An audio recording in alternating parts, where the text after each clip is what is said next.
এই 24-এর গণঅভ্যুত্থানে যারা হামলা চালিয়েছে, আমার ভাইদেরকে হত্যা করেছে, সেই সকল পুলিশ, র্যাব, বিজিবির সদস্যদেরকে অবশ্যই গ্রেপ্তার করতে হবে।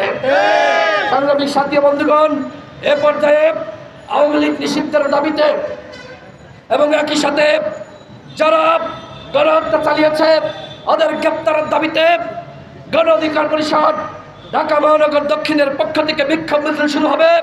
মিছিলে সকলে শৃঙ্খলভাবে উপস্থিত থাকবেন। মিছিল শেষ হওয়ার আগে কেউ যাবেন না। ধন্যবাদ সকলকে।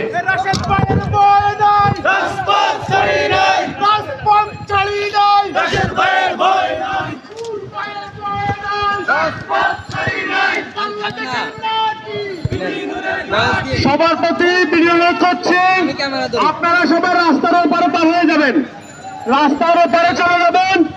আমরা মিছিলটা ওই ফকিরা